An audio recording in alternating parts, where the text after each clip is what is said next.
Good evening, and a Freilich Lag Ba'Omer. Likewise. It's difficult to sit down and to focus the mind to learn right now. I'm sure you heard about what happened in Eretz Yisrael, the horrific reports. How long ago did it happen? About 2-3 hours ago? Yeah. A lot of questions. We don't have answers. We know that the Eibishter, whatever he does, Tzaddik hu Hashem b'chol derachav. And what can we say? The people who went to Miron to be happy in the Simcha of Rabbi Shimon Bar Yochai and ended up passing away over there. For what? For going like Baimer to Miron. They say you see it. You get a lot of yeshuas by going to Mispalo by his Kevin. You could do mutzim for you. That's what I hear. That's why there's a huge crowd that goes there. I hope that's not the reason why there's huge crowds that go there. I hope that people aren't going for yeshuas. I hope people are going because Hashem said to be happy and as Yemi Elula, and it's not at least not primarily for selfish purposes. Not a question of selfish. People are desperate.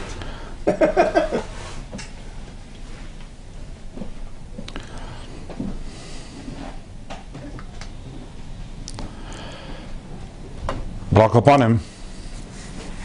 What's it to say? I'm sure those people who are in Olam HaEmes are with Rabbi Shimon Bar Yochai right now. They have a better understanding of what's going on than what we do. The Chassam Sofer says on the pasuk V'ra'isa Sachayrei. We know that what happened is that Moshe asks Hashem, Hareini nos kvedecha, show me your glory. And the Gemara explains in Masechtas Brachas. The Gemara says that Moshe was asking Hashem, please explain to me your ways. Why is it that there's a tzaddik v'raloi and a rasha v'toivloi? Why is it that sometimes a tzaddik who suffers, and why is it sometimes that there's a rasha? Or in the words of the Navi, if I remember correctly, the words Madua derech Rashaim tzalecha. Why is it the Rashaim? Everything, sometimes you look at them and they're successful, and Nebach they're suffering for people who are doing the right thing. And Hashem responds to Moshe, V'reisa sachirai ufanai lo yiros. The Chassam Sofer explains V'reisa sachirai means, literally it means you'll see my backside. Whatever that means, obviously, the Eibishter, ein le guf, ein le tmuna, he doesn't have a body, but whatever that means in a spiritual sense. But the Chassam Sofer says it means that you can see me from me'acheirai, from in hindsight. Which means that once you come up to the Olam HaEmes, then you can look back and understand why things are happening. But in this world, we don't understand. We have questions. We believe, we have a munah, we believe that the Eibishter, that he's dying HaEmes, but we don't necessarily understand. I heard a story that there was a tzaddik, the Rebbe of the city of Yaroslav, and he was Meirich Yamim. He lived for a long time. And his Talmidim once asked him, why were you zeichet at such a Riches Yamim? It seems like a funny question to ask someone, why are you living so long? But if you actually, there's precedent for this in the Gemara. The Gemara tells us about several of the great Tanoim who were Meirich Yamim, and the Talmidim would say, what's the chus? You saw Meirich Yamim. What's your secret of longevity? Yeah. That's the common. So this Rebbe responded and he said, my secret is I never asked why. So other people, when a tragedy happens, and they say, Hashem, why? And at a certain point Hashem says, you know what, you really want to know why? In that world you can't know, and where you are you can't know. Come, I'll bring you to me, and I'll give you the answer to your question. Because in Olam HaEmes we have the answers to the questions. That's why he lives alone. But I never asked why, so therefore the Eibishter never felt a need to give me the answers, to recall me and to give me the answers, because I never asked why. We don't ask why, but we do come and we scream to Hashem and we ask. It should already come the time of Umacha Hashem Dima Malkapanim. We should have the Kitzur Ranu Sheikh Niyafar, the Verananu, on the day of Lag Ba'Omer, when it's a day of Verananu. It's a day of joy. So we should not have the Verananu, we should have the joy together with Rabbi Shimon Bar Yochai and all the other, and all Klal Yisrael. And the Eibishter should answer all our questions.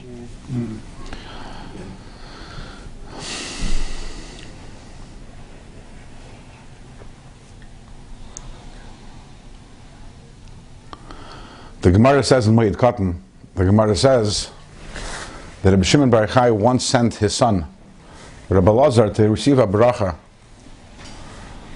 from a great Tana, and I don't remember the name at the moment, what the name of the Tana was. If I remember correctly, it was a ger. So son Rabbi Lazar went to the Tana, and the Tana basically told him a bunch of things which seemed to have been curses. What? He told him What curses? that he seemed to be curses. They seemed to be klalos instead of brachas. The Gemara says what they were. You should plant, and you won't, and you shouldn't reap, and a few such other strange clauses. Rabbi Lazar comes home to his father, and his father says, "No, how was?" He said, "You sent me there to get a bracha, and they gave me curses." So Rabbi Shimon explained to his son how really all these things were tremendous brachas. They were encoded. The Gemara explains. Look in the Gemara, Moed Katan.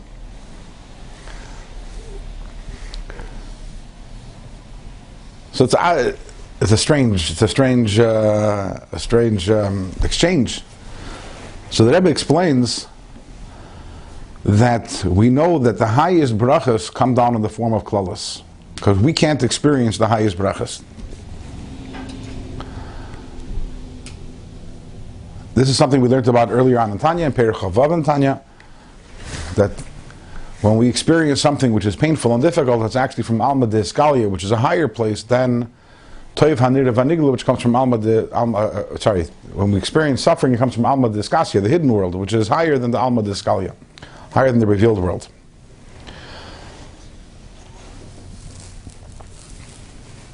Very high brachas can't come down into this world in the form of that we can perceive them, but they come down in the opposite, for whatever reason. If you want to have a better understanding of this, go check out the files and look up Tanya Perek Chavav. We spoke about it at length. The reason why it is that the higher brachas come down specifically in a form if you don't recognize them as brachas. I saw a vart once, I don't remember from who, but when Bilam turns to when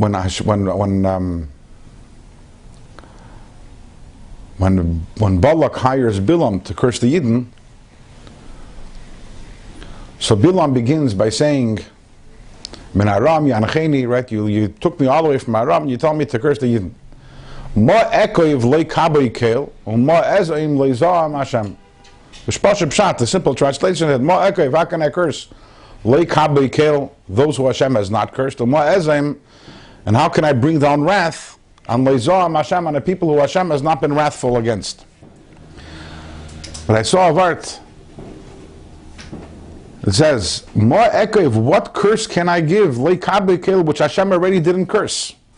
Look in the Hummus, look in the Teichacha. It's filled with curses. And every single one of them is only incredible brachas. So what do you want me to do? You want me to curse them? Every curse is already written in the Torah, and every single one of them is actually concealing tremendous brachas.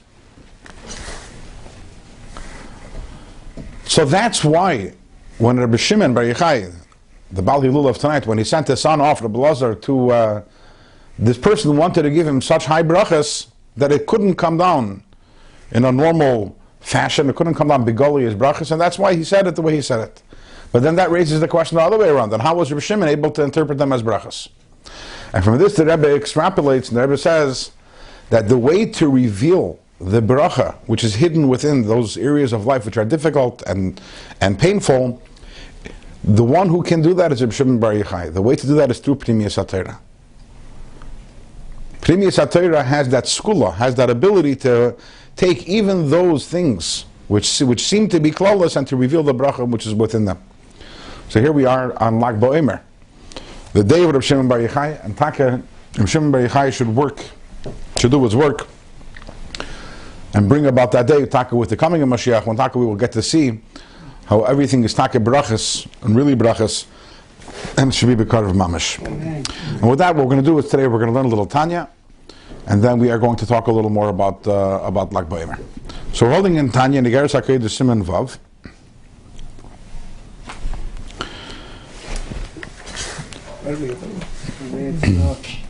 Sorry? Here's a different. And the question the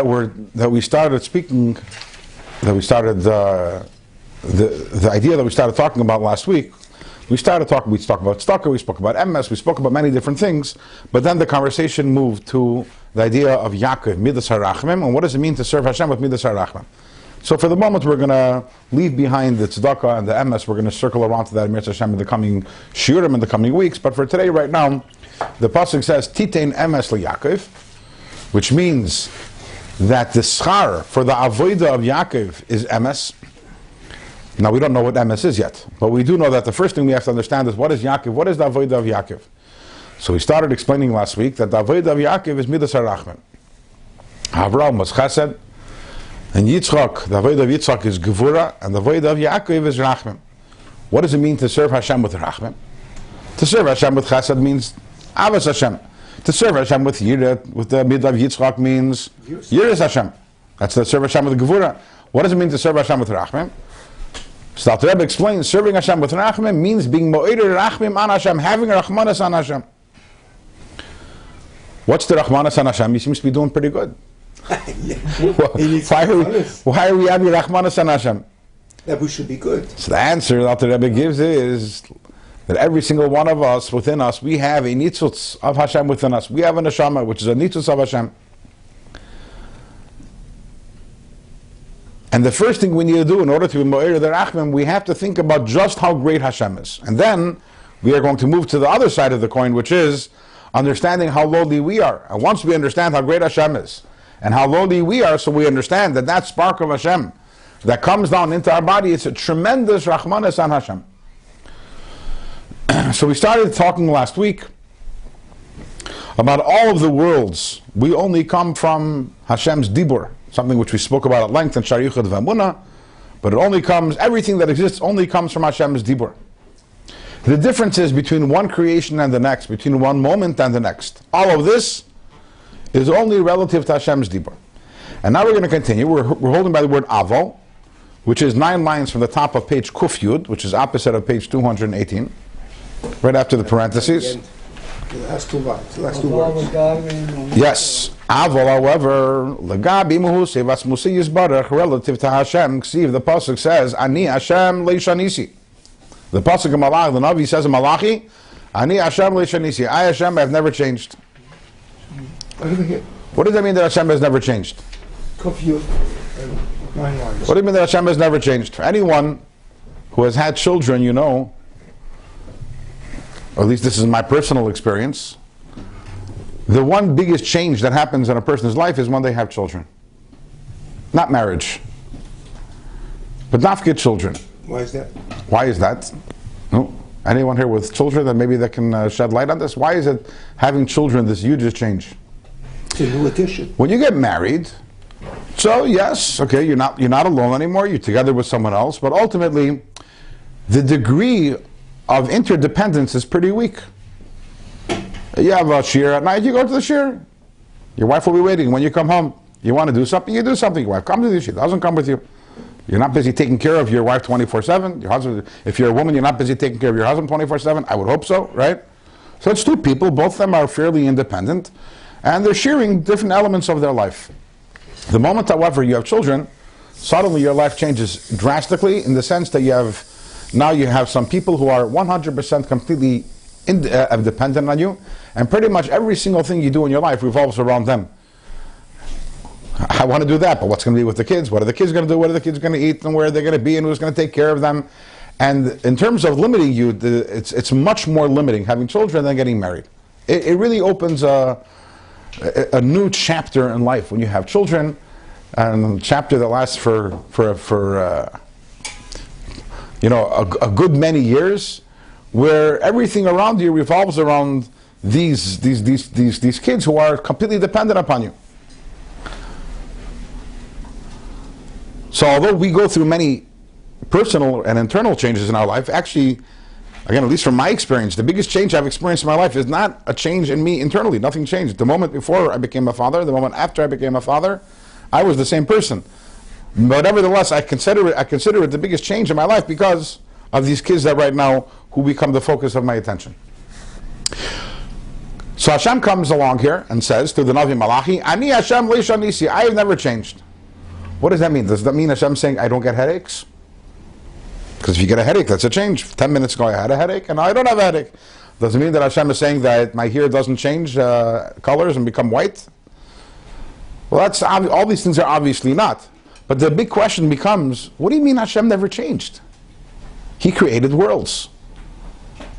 And essentially he became a tati. Think about when you have one kid that's dependent on you. Hashem has now billions upon billions upon billions of creations that are utterly dependent on him at every single moment. And that's only in this world. Creation also entails and involves all the worlds. What does it mean? What does it mean Hashem saying he's never changed? How can that not be a change in Hashem's status from when he was Echad Yachud Yuchad, when he was the only one of the only thing, and now when the Eibishter is literally giving energy and sustenance and life and existence to all of the infinite amount of creations in the world? What does it mean Ani Hashem B'Shanisi? So the Rebbe says, Ava legabi mohuse vatzmusi yisbarach. Relative to Hashem's dibur, yes, Hashem's dibur is preoccupied with creating creations. But relative to Hashem's essence, that's where we say Ani Hashem B'Shanisi. Bein bebechina shinui yishtalshalus. All the different levels that come in the chaining down of the worlds, miruma mailos ad lamata mata, from the highest level to the lowest level. There's no difference. Hashem is equally present everywhere. As we explained in the first part of Tanya, Perek Nun Aleph. The Eibishter is unimpacted, unaffected by all the worlds, from the highest world to the lowest worlds. And also in terms of the differences in time, just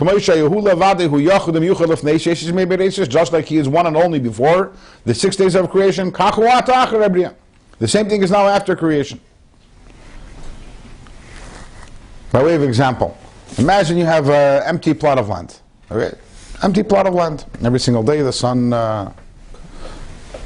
rises in the east and sets in the west, and one day you decide you're building there a brilliant palace.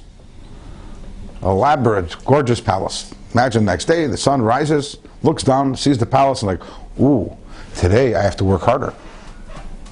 I have to provide light for that palace. Yesterday it was just an empty plot of land.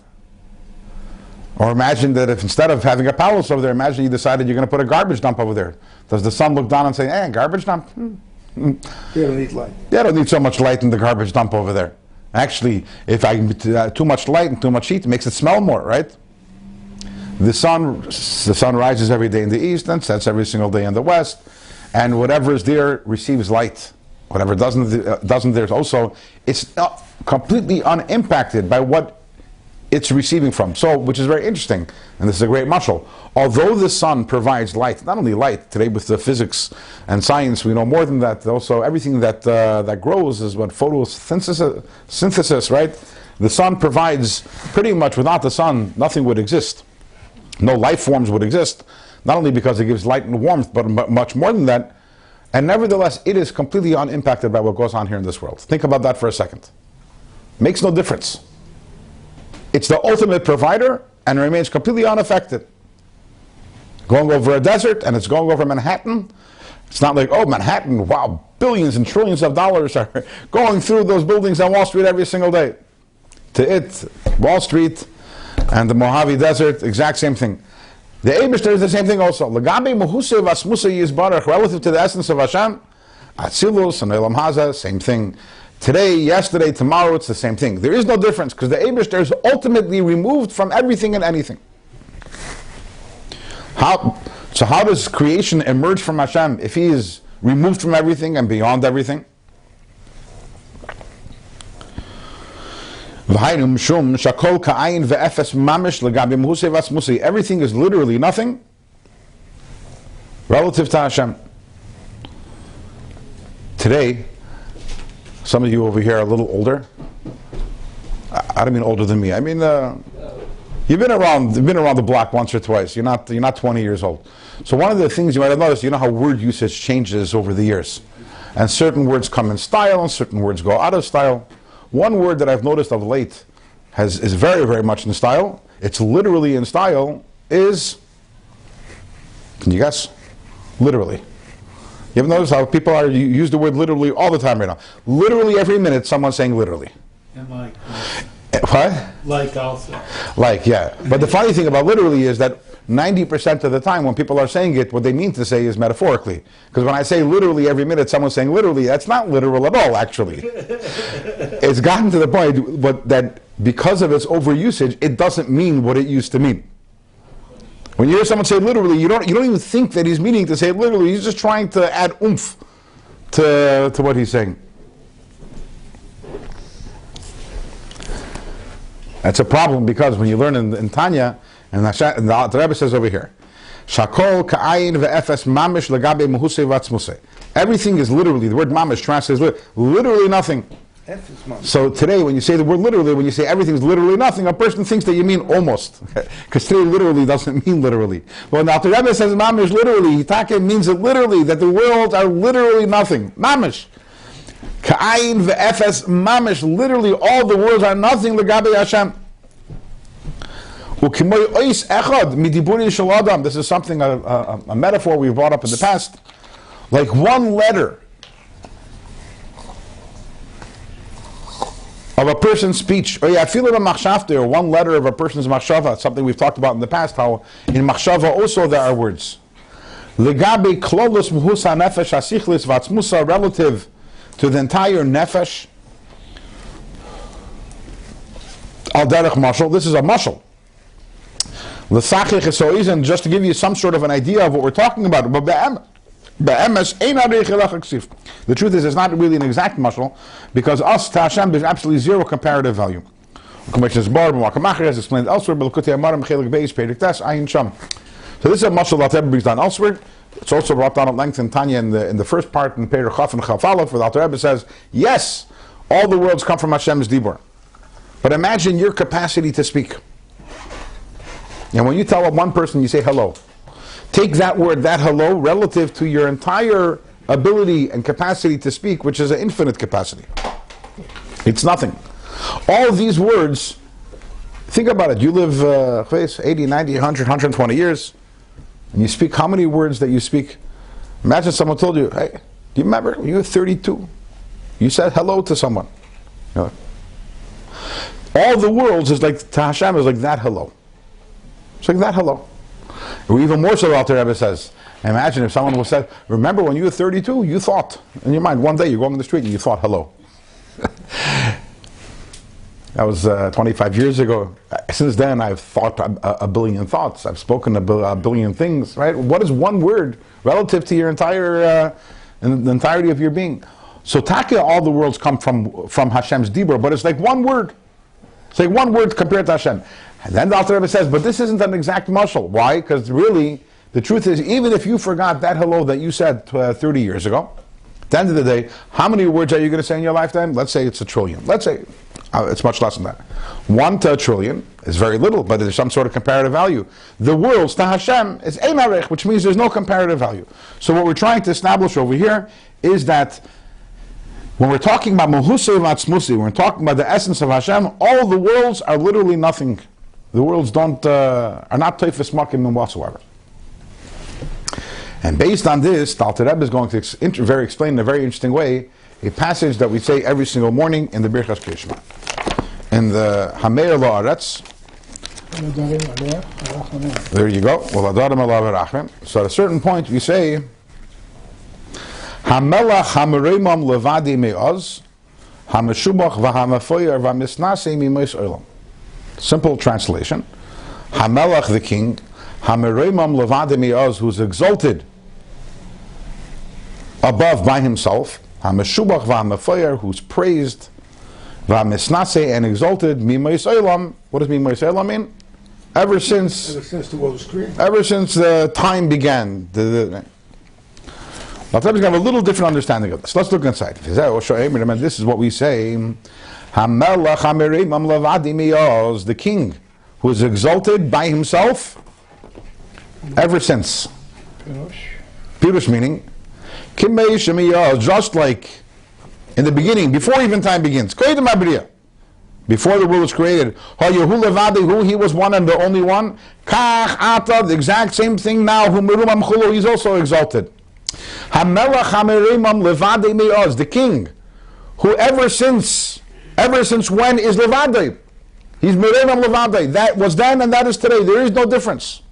Me'oz, ever since then he is equally levadei. And what are the next words? Umshuvach umisnasei, right? So again, so we learned it that he is praised and he is exalted ever since. No, the word he is exalted higher than Yemois Olam. Pirush meaning Shehuram v'nisa l'mayla mayla b'chinas man. Yemois Olam is the idea of time, the days of this world. So Hameshulach v'amefeir v'misnasi Yemois Olam, he is exalted and well beyond the concept of time. Hanikra b'shem Yemois Olam. Why? V'hainu lefi, because Shechai is kol Yemois Olam. The energy, the life that's in all of time. The reason for all this lies in the first word of the sentence. What is the first word of the sentence? We say Hamelach. The word Hamelach provides context to the entire sentence. All of creation only comes from Hashem's Midas HaMalchus. This is something we've talked about many times in various different places in Tanya. Malchus and Dibur are the same idea. Malchus Peh, as we say in the Zohar, it says Malchus Peh.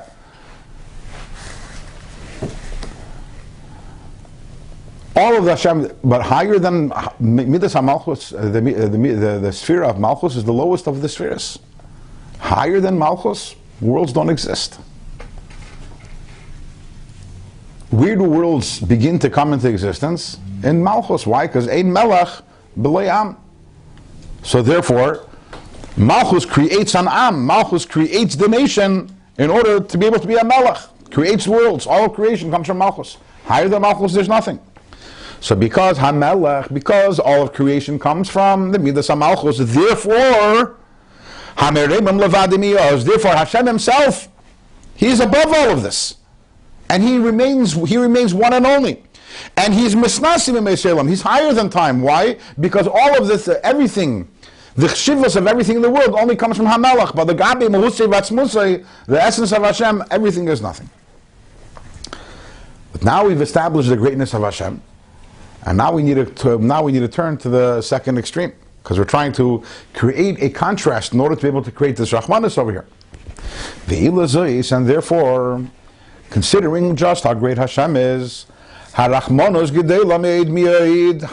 the Rahmanis? How great is, how do you say that in English, the Rahmanis? The compassion, the mercy, the Rahmanis. In other words, capture it. How great is the Rahmanis ala nitzutz, on the spark of Hashem. Hashechein, which resides beguf hachoshuch va'ofel, in the body, the dark body. Mishcha dechivya, the body which is the skin of the neshama, it's like which is made up of chivya, it's made up of the snake, it's klipa.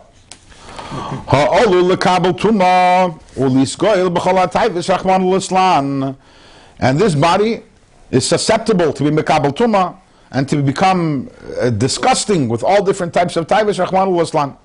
And that's why, what is the next words we say? We say, Hamelach hamimim levadei bios hamashuv and misnasim misaylam. And what's the next words we say? Elekei elam. Suddenly we realize the Rahmanas.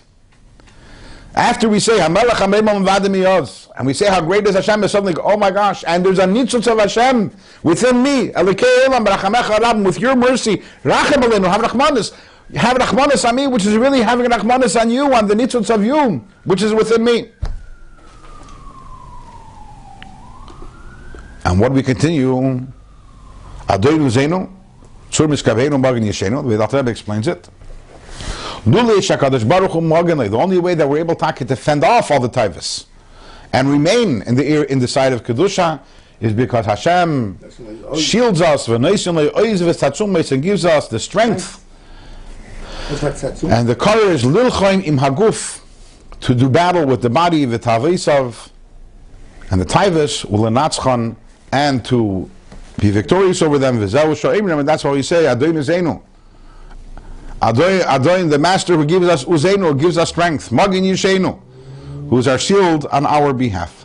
So it's a very interesting way of interpreting this entire passage in Birchas Krishma, as understanding what's going on over here. That we're talking about the greatness of Hashem, realizing then how great the Rahmanis is, and asking Hashem, please give us Rahmanis and give us the energy to be able to, and the strength to be able to overcome the Yetzer Hara, so as to protect the purity of that spark of you, which is within us. But at the same time, bottom line, this is the avodah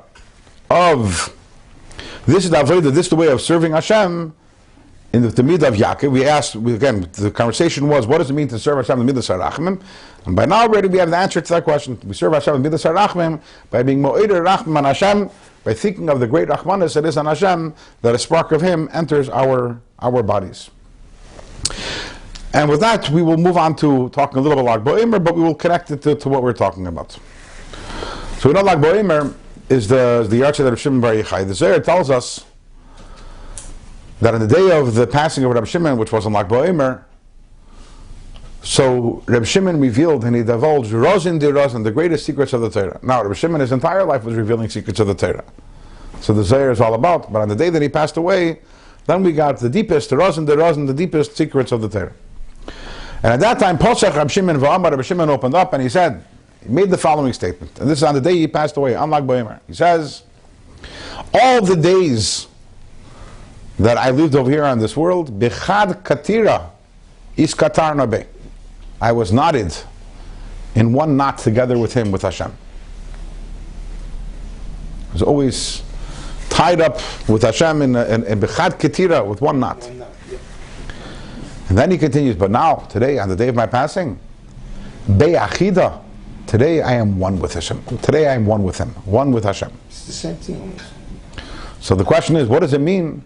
What does it mean, Bechad Katira? What's the difference between Bechad Katira? What's the difference between being tied up to Hashem in a knot, and the Be'achida with being one with Hashem? But the truth is, we have to take this, we have to move it back a step. When Rabbi Shimon Bar Yochai said that my entire life, Bechad Katira is Katarna, I was connected to Hashem with one knot, he was obviously, that itself was a chiddush. He was saying, even though my entire life I had reached this incredible level of Bechad Katira is Katarna, of being tied up in one knot with Hashem, but today I'm reaching an even higher level, which is Be'achida, of becoming one with Hashem. Which means that theoretically someone can be a Yid, a Shemer Torah, a Mitzvah, and not reach the level of Bechad Katira is Katarna. So there's three levels. There is what a normal Yid is. There is what Rabbi Shimon Bar Yochai was his entire life, which is obviously higher than what a normal Yid accomplishes through their Limud HaTorah and Kiyum HaMitzvahs. And then there's the Madrega, which Rabbi Shimon Bar Yochai arrived at on the day when he passed away, on Lag BaOmer, on his Yom Hilulah, which is the idea of Be'achida, of becoming one with Hashem. And B'cholos, if you want to put in the Hebrew words, you have the idea of Dveikus. Dveikus is the way normally a person connects to Hashem. And then you have the way Rabbi Shimon Bar Yochai connected to Hashem throughout his lifetime, which was in a way of hiskashrus. And then when he passed away, on the day he passed away, he reached the level of achdus. So these are three different levels that we have to analyze: dveikus, hiskashrus, and achdus. So let's start with the difference between dveikus and hiskashrus. Dveikus, which literally means being connected or being close, being attached, implies an attachment or a connection which is somewhat superficial. By way of example, if I got some super glue and I put it in the back of my watch and I stuck it onto my Tanya, so right now we have a dveikus. How would you call super glue in Hebrew? Devik. Devik, there we go, dveikus, okay? Devik, I know that. Okay, so you get some devik, you get some devik and you make dveikus. Now I ask you, these two are now, they're attached. Are they really attached? Are they really, is the unity between them is a relatively superficial one. It's temporary. It's not an issue. It's not the point of whether it's temporary. In substance, there's no connection to them in substance. One is a Tanya, one is a watch. There is no connection between them. They just happen to be attached one to another. It's a superficial attachment. And this doesn't only mean begashmias, even beruchnias also. If let's say that there's a guy and I become his business partner. Okay, we take some money, we do business together. That's a dveikus. But is that an internal connection? Are me and him really connected in a meaningful way? No. That's a dveikus. That's a superficial, external type of connection. Which is why by dveikus it's always the outside of one thing connecting to the outside of the other thing. Hiskashrus implies a much deeper connection. Where do we find hiskashrus in the Torah? Avraham and Yitzchak. The word hiskashrus between two people. Where do we find that in the Torah? When Yehuda is speaking to Yosef and he's begging to Binyamin should be able to go home, and he says, "V'nafshei keshura benafshei." Now over there it doesn't mean that Yaakov and Binyamin were attached with superglue. It also doesn't mean that Yaakov and Binyamin were business partners, because that's dveikus. Hiskashrus implies a pnimiistic connection, a deep connection. Which is why also, when you tie two things together, which is what a kesher means, unlike by dveikus, when you take two things and it's only the external part of this is connected to the external part of that, when you tie two things together, how do you tie it? It's not. They're intertwined. They're intertwined with each other. This one is in that one, and that one is in this one, that's because that's an expression of the fact that the idea of hiskashrus is an internal connection. I'm in you and you are in me. It's not just that we're attached at the hip, but we're actually connected in a very, very deep way. That's the difference between dveikus and hiskashrus. That's what you said, Rabbi Shimon Bar Yochai. In lifetime, I was Bechad ketira is katarna. Ketira, it's twined, two together, touching each other. Ketira is Aramaic. It's the same word as kesher. Kesher, in fact, if you look, if you pull out a Hummus, and in Parshas Vayigash, v'nafshei kshura benafshei. If you look it up, I don't remember the exact words, but it's the words there are ketira. It's a translation. Yeah, talking about b'chad ketira is katana. In Hebrew is b'kesher echad hiskasharnu. It's the same thing. It's the same word. They're related. Yeah. Hiskashrus with the level. Hiskashrus tzaddikim, right? That's it implies a very deep level of connection. Yeah, it's not just I'm saying to a current events type of thing that we could understand. Yeah. Now, what does that mean practically in terms of Avodas Hashem? Generally speaking, the difference between dveikus and hiskashrus is the difference between kim ha-mitzvah and limud ha-Torah. When we do a mitzvah, we achieve dveikus with Hashem. In fact, the pasuk says, "Uboy sid bakun," and how are we dovik in Hashem? Mahu chanun, afata chanun, mahu rachum, afata rachum. Behaviors. Through Maisa mitzvahs, we become dovik in Hashem, and through limud ha-Torah, we become makusher with Hashem, which is a higher level. Think about it for a second. Imagine you had a king, and he commands his servants and tells the servants, "I want you to go and chop wood." Okay. So they go out in the forest, they chop wood. Is that hiskashrus or is that dveikus? It's dveikus. That's dveikus. There's no internal connection. The king told them to do something. They went, they listened. So is there some sort of attachment? Yeah. Every time, if you tell me to do something and I do it for you, that creates some sort of attachment, but it's an external attachment. But what if the king, in addition to commanding his servants to chopping wood, he authors a book called The Manual to Wood Chopping. And in this book, he writes over there his whole theory about why wood chopping is important. And he writes over there the proper way to wood chop. And it's explained. And his servants go and they learn that book. When they learn that book, they become mekusher to the king. That's more than dveikus. Because at this point right now, what's happening is there's a deep connection. The king's mind and heart and ideas and ideals are right now entering within the servants of the king, and they're right now experiencing a very deep level of connection, which is the level of hiskashrus.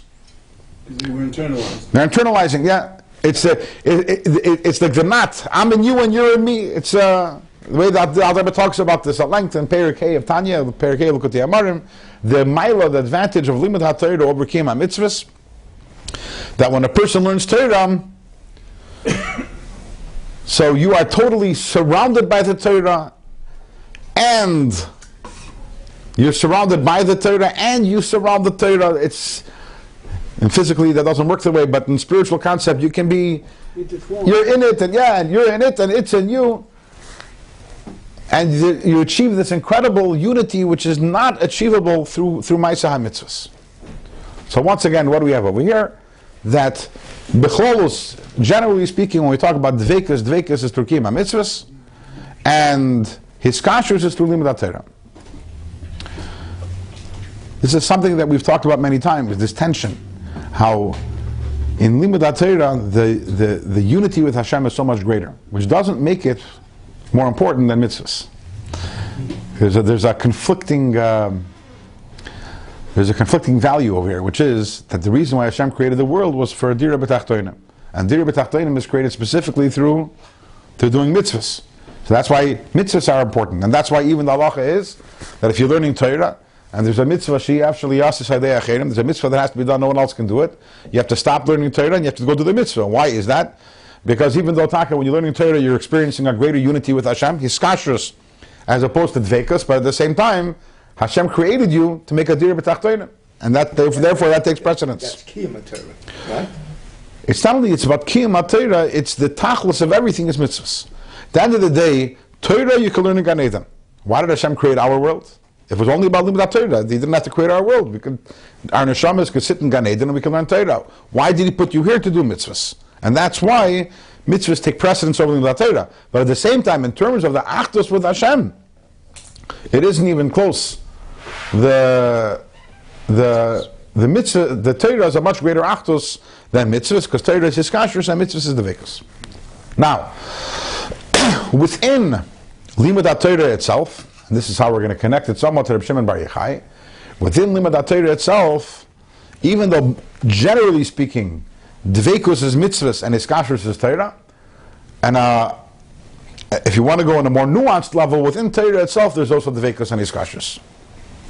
Learning Gemara is dveikus, and learning Chassidus is hiskashrus. Learning Nigla de Torah is dveikus, although relative to mitzvahs, that's also hiskashrus. But everything is relative. Right? Relative to mitzvahs, the whole Limud Torah is dveikus, but within Torah itself, Nigla de Torah compared to Pnimius HaTorah is also dveikus relative to hiskashrus. Excuse me. And this is something which is not difficult to understand, especially talking to a group of people who have been learning Chassidus for quite a few years. Experts. It's not about expertise. I'm not saying you're an expert in Chassidus. It's about the experience of learning Chassidus. What does doing Chassidus do for you? That kasher that you have with Hashem, which you polish through learning Torah. Yeah. So at the end of the day, when I'm learning in the Gemara, I'm learning Shnei and Metalis. I don't know, whatever it is. I'm learning Hilchos Muktzah, Hilchos Ribis.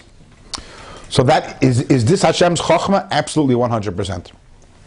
And when I learn it, am I internalizing Hashem's Chochmah and becoming one with Hashem in a very deep way? 100%, absolutely. But it's not in a revealed way. At the end of the day, when you're learning Chassidus, when you're learning about Hashem, when you're learning about the greatness of Hashem, which is what we're learning about today, you're learning about what is Torah, what is a Yidin, what is a Neshama, what is mitzvahs. The ideas and thoughts of Hashem's perspective, you might want to say, is in you in a much more revealed way than when you're learning Gemara. Now, once again, we have to, just like we said, even though Torah is dveikus, Torah is hiskashrus and mitzvahs is dveikus, we said it doesn't mean that mitzvahs are less important. I'm also not saying that nigla is less important than Pnimis HaTorah. We're not saying that. And you have to learn Pnimis HaTorah, at least till Mashiach comes. After Mashiach comes, we'll figure out later on in the Iggeres HaKodesh what's going to be then. But until Mashiach comes, we definitely have to learn Nigla, and you have to learn Gemara, and you have to learn Shulchan Aruch and Mishnayos. And it serves a very important function. At the end of the day, how do I know how to behave? I want to know how not to give it a bis, and how not to stay away from muktzah, and how to shake a lulav. I need to learn. I can't sit right. If you learn Tanya all the time, it's not going to help you. So, but at the same time, although nigla is very, very important, in terms of the devekus in a revealed way, nigla is devekus compared to pnimiyus HaTorah, which is hiskashrus. And bigoli, when you learn pnimiyus HaTorah, when you learn Chassidus, when you learn Kabbalah, that connection between you, Hashem, and Hashem, the bechad katiris katarna, is in a very revealed way. And that's what Rabbi Shimon Bar Yochai was saying. Shimon Bar Yochai, who he was, the one, the primary source of pnimiyus HaTorah, the source of the Zohar, he said, my entire life, I was in the level of Bechad Katiris Katana. I was not in the level of Dveikus. My entire life, I was in the level of Iskashrus Hashem, not only in a way of Torah, of Nigla the Torah, but also in the deeper way, the way of Iskashrus, which is accomplished through learning Pnimiyus HaTorah. All that was until the day when Rav Shimon passed away. On the day of Lag BaOmer, then Rabbi Shimon Bar Yochai says, today I'm on a higher level. Today I'm on the level of Be'achida. Today I'm on the level of Isachtus with Hashem. Not Dveikus, not Iskashrus, but Achtus. Because we all understand that even on the level of Iskashrus, at the end of the day, you have two entities that are connected with each other. Yaakov and Binyamin were not the same person. They were two people. Taka and Nafshik should have been Nafshik, but it's two people. Now it's one person. And on the day of his yortzeit, he said, it's Be'achida. It's not that there are two Mitziasin that are connected, but actually, I'm one Mitzias with Hashem.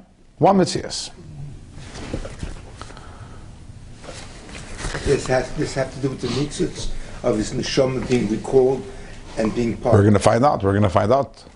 I'm just guessing. Unlike Beimer, you have to have more patience. I just got that's right.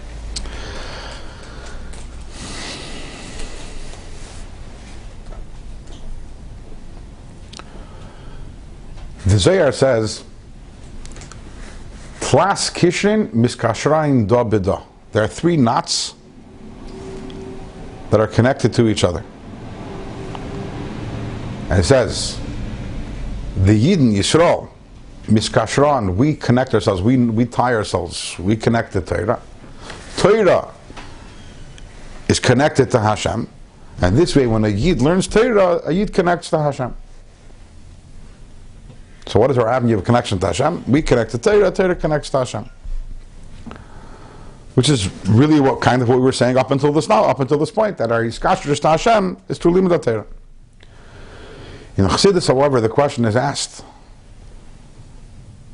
if we connect to Torah, and then the Torah connects to Hashem, then what does it mean when the Zohar says, Tlas Kishin, there are three knots? If we connect to Torah, and Torah connects to Hashem, how many knots are there? There are two knots. So what does it mean, Tlas Kishin? What are the three knots? So in Chassidus is explained that the truth is there's a third knot, which is not mentioned over here. The third knot is the connection between the Yidden and Hashem. It's like a triangle. We connect to Torah, Torah connects to Hashem, but we're also connected to Hashem. So if we're connected to Hashem,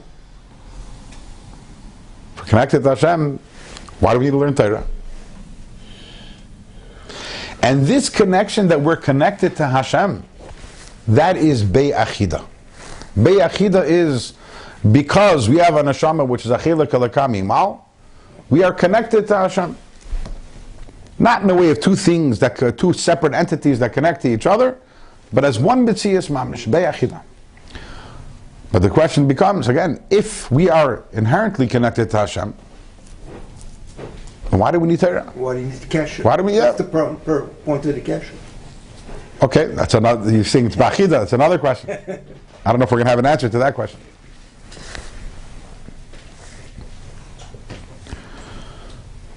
And indeed, the fact that we have a connection straight to Hashem, independent of Torah, is something which is discussed in many places. Starting with Yisrael, Afal Pishachata Yisrael. Very simple halacha. What does that mean? A Yid who does Averis, a Mumar L'Chala Torah Kula, is a Yid. Connected to Hashem. Okay, Chazal maybe put certain restrictions, and maybe you can't the wine that he touches you can't use. But at the end of the day, if he's mekadosh a woman, she needs a get. And if a guy is mekadosh a woman, it always doesn't need a get. And there's this concept, Chata Yisrael, and the Gemara says on that, Yisrael, Afal Pisha Chata Yisrael. And by the way, as the Rebbe always points out, Yisrael, Yaakov had two names, Yisrael and Yaakov. And of the two names, which one is the greater name was Yisrael? Afal Pisha Chata Yisrael. He's not only a Yaakov, he's a Yisrael. And the Medrash says in Talmud Velio, Medrash says over there, that Eliyahu Navi was asked, we know that there are two things that precede the world, and they are Yisrael and Torah. As we have that in the first Rashi. In the first Rashi in the Torah it says Bereshis, Bishvil Beis Reshis, that the world was created because of two things, Yisrael and Torah. What does that mean? That means Yidden and Torah existed before the world. It doesn't mean they existed before the world physically, conceptually. If the world was created for them, they had to have been around, at least in Hashem's mind, beforehand. In other words, Hashem says, I want Yidden, I want Torah. Okay, I have to create a world for them. You can't create one thing for the other if the other thing doesn't exist, at least not in concept.